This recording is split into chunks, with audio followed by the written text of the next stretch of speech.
भूर्भुवः स्वः तत्सवितुर्वरेण्यं भर्गो देवस्य धीमहि धियो यो नः प्रचोदयात्।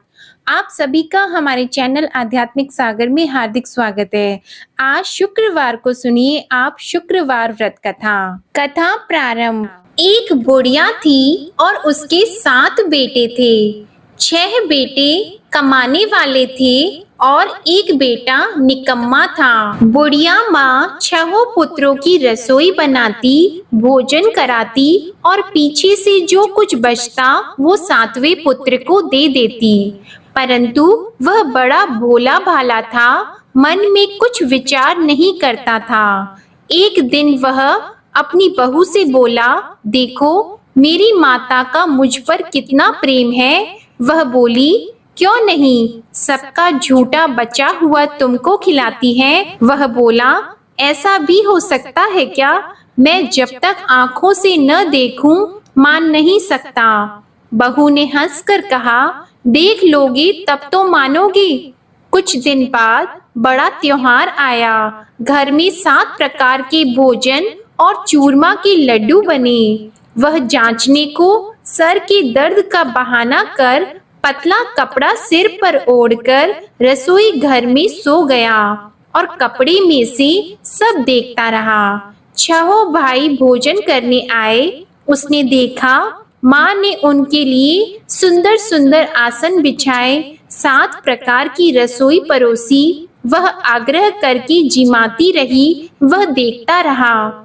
6 भाई भोजन कर उठे तब माँ ने उनकी झूठी थालियों में से लड्डुओं के टुकड़ों को उठाया और एक लड्डू बनाया। झूठन साफ करके बुढ़िया माँ ने पुकारा, उठ बेटा, 6 भाई भोजन कर गए, अब तू ही बेटा बाकी है, उठ और तू कब खाएगा? वह कहने लगा, माँ मुझे भोजन नहीं करना, मैं परदेश जा रहा हूँ। माता ने कहा, कल जाता तो आज ही जा।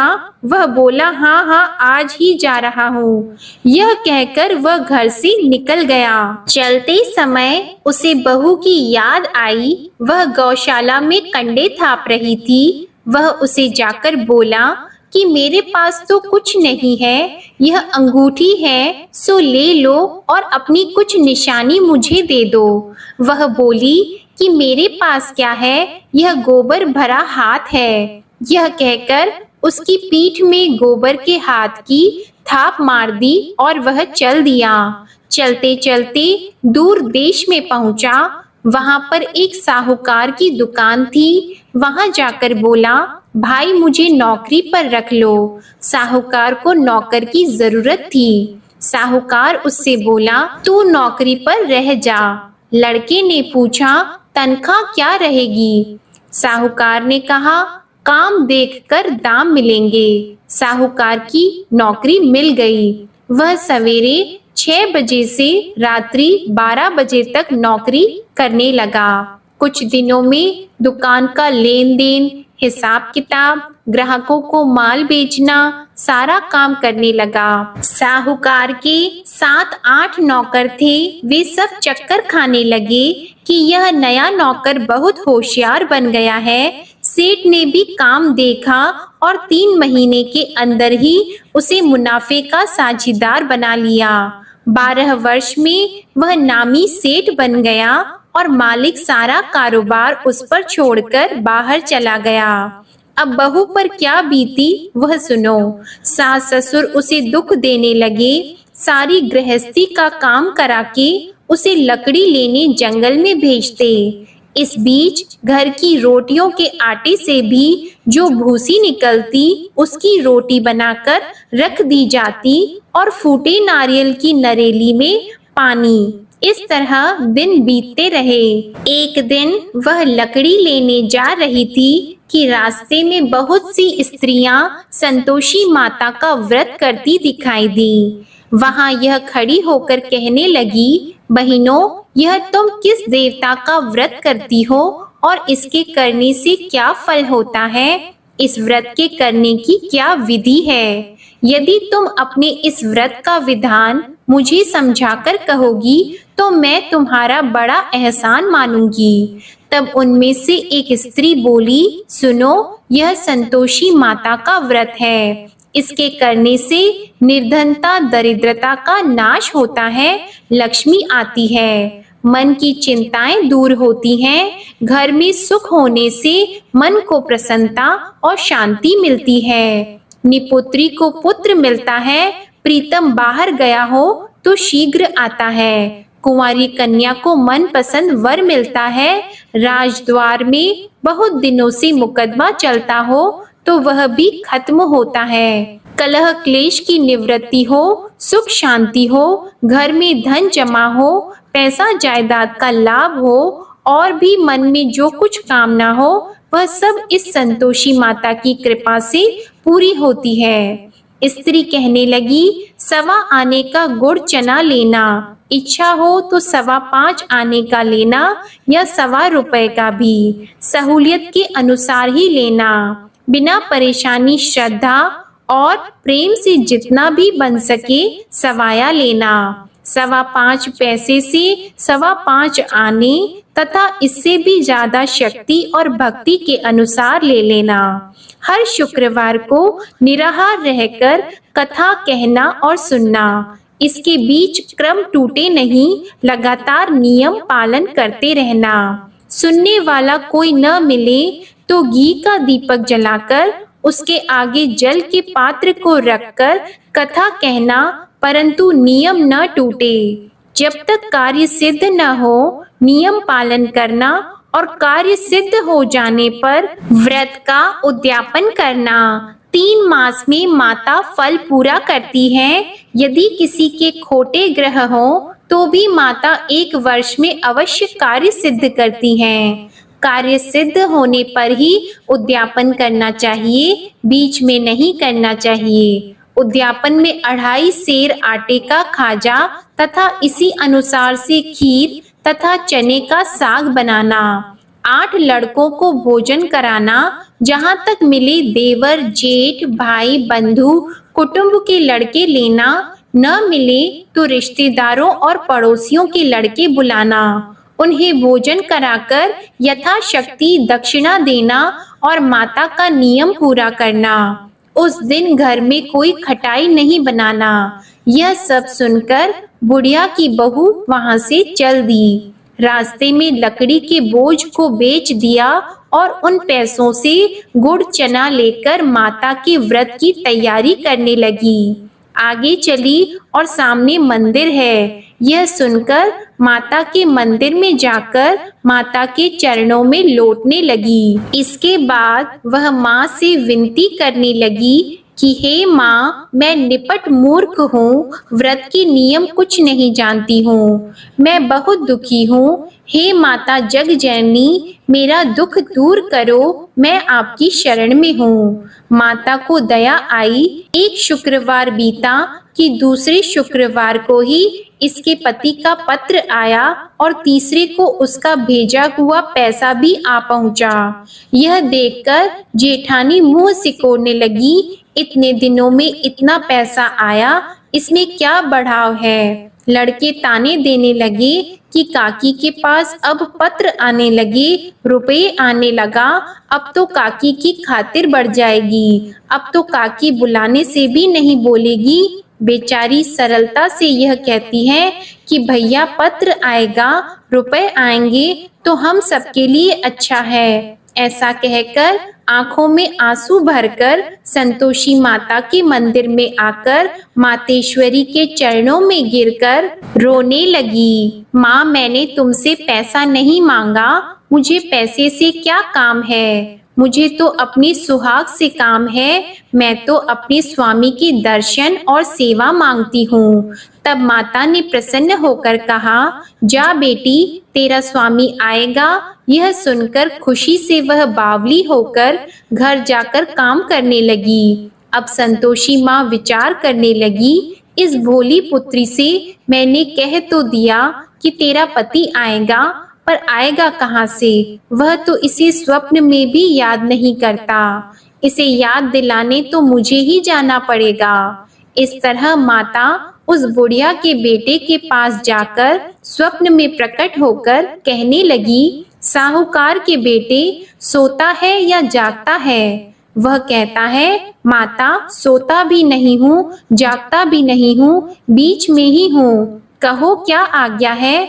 माँ कहने लगी, तेरा घर बार है या नहीं? वह बोला, मेरा सब कुछ है माता, माँ बाप भाई बहन बहू, क्या कमी है? माँ बोली, पुत्र तेरी घरवाली कष्ट उठा रही है, माँ बाप उसे दुख दे रहे हैं, वह तेरे लिए तरस रही है, तू उसकी सुध ले। वह बोला, हाँ माता, यह तो मुझे मालूम है, परंतु जाऊं कैसे? परदेश की बात है, लेन देन का कोई हिसाब नहीं, कोई जाने का रास्ता नजर नहीं आता, कैसे चला जाऊं? माँ कहने लगी, मेरी बात मान, सवेरे नहा धोकर संतोषी माता का नाम लेकर घी का दीपक जलाकर दंडवत कर दुकान पर जा बैठना। देखते देखते तेरा लेन देन चुक जाएगा, जमा माल बिक जाएगा, सांझ होते होते धन का ढेर लग जाएगा। अब तो वह सवेरे बहुत ही जल्दी उठकर मित्र बंधुओं से अपने सपने की बात कहता है। वे सब उसकी बात अनसुनी करके खिल्ली उड़ाने लगे। कहीं सपने भी सच्चे होते हैं? एक बूढ़ा बोला, देख भाई, मेरी बात मान, इस तरह साच झूठ कहने के बदले देवता ने जैसा ही कहा है वैसा ही करना, तेरा क्या जाता है? अब बूढ़े की बात मानकर वह नहा धोकर संतोषी माता को दंडवत कर घी का दीपक जलाकर दुकान पर जा बैठता है। थोड़ी देर में वह क्या देखता है कि देने वाले रुपया लाए, लेने वाले हिसाब लाए। कोठे में भरे सामानों के खरीदार नगद में सौदा करने लगे। शाम तक धन का ढेर लग गया। मन में माता का नाम लेकर प्रसन्न होकर घर जाने के वास्ते गहना कपड़ा सामान खरीदने लगा। यहाँ के काम से निपट घर को रवाना हुआ। उधर बहू बेचारी जंगल में लकड़ी लेने जाती है। लौटते वक्त माताजी के मंदिर पर विश्राम करती है। वह तो उसका रोज रुकने का स्थान ही था। दूर धूल उड़ती देखकर वह माता से पूछती है, हे माता, यह धूल कैसे उड़ रही है? माँ कहती है, हे पुत्री, तेरा पति आ रहा है, अब तू ऐसा कर, लकड़ियों के 3 बोझ बना ले, एक नदी के किनारे रख, दूसरा मेरे मंदिर पर और तीसरा अपने सिर पर रख। तेरे पति को लकड़ी का गट्ठा देकर मोह पैदा होगा, वह यहाँ रुकेगा, नाश्ता पानी बनाकर खाकर माँ से मिलने जाएगा। तू लकड़ी का बोझ उठाकर जाना और बीच चौक में गट्ठा लाकर 3 आवाजें जोर से लगाना। लो सासू जी, लकड़ियों का गट्ठा लाई हूँ, भूसी की रोटी दो, नारियल के खोपड़े में पानी दो, आज कौन मेहमान आया है? माँ की यह बात सुनकर वह बहुत अच्छा माताजी कहकर प्रसन्न मन होकर लकड़ियों के 3 गट्ठे ले आई। एक नदी के तट पर, एक माता के मंदिर पर रखा। इतने में ही वह मुसाफिर आ पहुंचा। सूखी लकड़ी देखकर उसकी इच्छा हुई कि अब यहीं निवास करें और भोजन बनाकर खा पीकर गांव जाएं। इस प्रकार भोजन बनाकर विश्राम लेकर गांव को गया। उसी समय बहू सिर पर लकड़ी का गट्ठा लिए आती है। उसे आंगन में डालकर जोर से 3 आवाज देती है, लो सासू जी, लकड़ी का गट्ठा लो, भूसी की रोटी दो, नारियल के खोपड़े में पानी दो, आज कौन आया है? यह सुनकर उनकी सास अपने दिए हुए कष्टों को भुलाने हेतु कहती है, बहू ऐसा क्यों कहती हो? तेरा मालिक ही तो आया है, बैठ, मीठा भात खाकर कपड़े गहने पहन। इतने में आवाज सुनकर उसका स्वामी बाहर आता है और अंगूठी देखकर व्याकुल हो जाता है। माँ से पूछता है, माँ यह कौन है? माँ कहती है, बेटा ये तेरी बहू है। आज 12 वर्ष हो गए जब से गया है, तब से सारे गांव में जानवर की तरह भटकती फिरती है। कामकाज घर का कुछ करती नहीं, 4 समय आकर खा जाती है। अब तुझे देखकर भूसी की रोटी और नारियल के खोपड़े में पानी मांगती है। वह लज्जित होकर बोला, ठीक है माँ, मैंने इसे भी देखा और तुम्हें भी। अब मुझे दूसरे घर की चाबी दो तो मैं उसमें रहूंगा। ठीक है बेटा, जैसी तेरी मर्जी। यह कहकर माँ ने चाबी का गुच्छा उसे दे दिया। उसने लेकर दूसरे कमरे को खोलकर सारा सामान जमाया और एक दिन में ही वहां राजा के महल जैसा ठाट बाट बन गया। अब क्या था, वह सुख भोगने लगी। इतने में अगला शुक्रवार आया। उसने अपने पति से कहा, मुझे माता का उद्यापन करना है। उसका पति बोला, बहुत अच्छा, कर लो, अपनी खुशी से यह भी कर लो। तुरंत ही वह उद्यापन की तैयारी करने लगी। जेठ के लड़के को भोजन के लिए कहने लगी। उसने मंजूर किया, परंतु पीछे जेठानी अपने बच्चों को सिखाती है, देखो भोजन के समय सब लोग खटाई मांगना, जिससे इसका उद्यापन पूरा ना हो। लड़के खाना खाने आए, खीर पेट भरकर खाई, परंतु बात याद आते ही कहने लगे, हमें कुछ खटाई खाने को दो, खीर खाना हमें भाता नहीं, यह देखकर अरुचि होती है। बहू कहने लगी, खटाई किसी को नहीं दी जाएगी, यह तो संतोषी माता का प्रसाद है। लड़के उठकर खड़े हुए और बोले, पैसे लाओ। भोली बहू कुछ जानती नहीं थी, सो उन्हें पैसे दे दिए। लड़के उसी समय उठकर इमली लेकर खाने लगे। यह देखकर बहू पर माता ने कोप किया। राजा के दूत उसके पति को पकड़कर ले गए और जेठ जेठानी मन माने खोटे वचन कहने लगे। लूट लूट कर धन इकट्ठा कर लाया था, सो राजा के दूत उसे पकड़कर ले गए हैं। अब सब मालूम हो जाएगा जब जेल की रोटी खाएगा। बहू से यह वचन सहन नहीं हुआ। रोती रोती माता के मंदिर में गई और बोली, हे माता, तुमने यह क्या किया? हंसाकर क्यों रुलाती हो? माता बोली, पुत्री, तूने उद्यापन करके मेरा व्रत भंग किया, इतनी जल्दी सब बातें भुला दी। वह कहने लगी, माता, भूली तो नहीं हूँ, न कुछ अपराध किया है, मुझे तो लड़कों ने भूल में डाल दिया, मैंने भूल से उन्हें पैसे दे दिए, मुझे क्षमा करो माँ। माँ बोली, ऐसी भी कहीं भूल होती है? वह बोली, माँ मुझे माफ कर दो, मैं फिर तुम्हारा उद्यापन करूंगी। माँ बोली, अब भूल मत करना। वह बोली, अब भूल नहीं होगी माता, अब बताओ वे कैसे आएंगे? माँ बोली, जा पुत्री, तेरा मालिक तुझे रास्ते में ही आता मिलेगा। वह निकली, रास्ते में पति आता मिला तो उसने पूछा, तुम कहाँ गए थे? वह कहने लगा, इतना धन जो कमाया है उसका टैक्स राजा ने मांगा था, वह भरने गया था। वह प्रसन्न होकर बोली, अच्छा हुआ, अब घर चलो। कुछ दिन बाद फिर शुक्रवार आया तो वह बोली, मुझे माता का उद्यापन करना है। पति ने कहा, कर लो। वह फिर जेठ के लड़कों से भोजन को कहने लगी तो जेठानी ने एक दो बातें सुनाई और लड़के सिखा दिए कि तुम पहले ही खटाई मांग लेना। लड़के कहने लगे कि हमें खीर खाना नहीं भाता, कुछ खटाई खाने को दो। तो बहू बोली, खटाई खाने को नहीं मिलेगी, खाना हो तो खाओ। यह कहकर ब्राह्मणों के लड़के लाकर भोजन कराने लगी। यथाशक्ति दक्षिणा की जगह एक एक फल उन्हें दिया। इससे संतोषी माता प्रसन्न हुई। माता की कृपा होते ही 9वें मास उसको चंद्रमा के समान सुंदर पुत्र प्राप्त हुआ।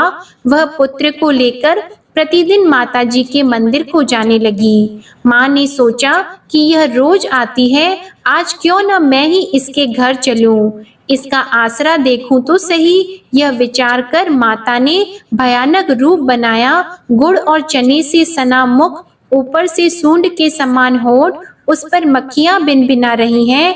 दहलीज में पैर रखते ही उसकी सास चिल्लाई, देखो कोई चुड़ैल डाकिनी चली आ रही है, लड़कों इसे भगाओ नहीं तो किसी को खा जाएगी। लड़के डरने लगे, चिल्लाकर खिड़की बंद करने लगे। बहू रोशनदान में से देख रही थी। प्रसन्नता से पगली होकर चिल्लाने लगी कि आज मेरी माता मेरे घर आई है। यह कहकर बच्चे को दूध पिलाने से हट जाती है। इतने में सास का क्रोध फूट पड़ा। वह बोली कि इसे देखकर कैसे उतावली हुई जो बच्चे को पटक दिया। इतने में माँ के प्रताप से जहाँ देखो वहाँ लड़के ही लड़के नजर आने लगे। बहू बोली, माँ जी, मैं जिनका व्रत करती हूँ यह वह संतोषी माता है। इतना कहकर झट से सारे घर के किवाड़ खोल दिए और सबने माता के चरण पकड़ लिए और विनती कर कहने लगे, हे माता, हम मूर्ख हैं, अज्ञानी हैं, तुम्हारी व्रत की विधि हम नहीं जानते हैं। तुम्हारा व्रत भंग करके हमने बहुत बड़ा अपराध किया है। हे माता, बहू को जैसा फल दिया वैसा सबको देना। जो भी यह कथा पढ़ेगा या सुनेगा उसके सभी मनोरथ पूर्ण होंगे। बोलो संतोषी माता की जय। तो यह थी संतोषी माता की शुक्रवार व्रत कथा। उम्मीद है आपको यह कथा पसंद आई होगी। पसंद आई हो तो वीडियो को लाइक करके चैनल को जरूर सब्सक्राइब करिएगा। धन्यवाद।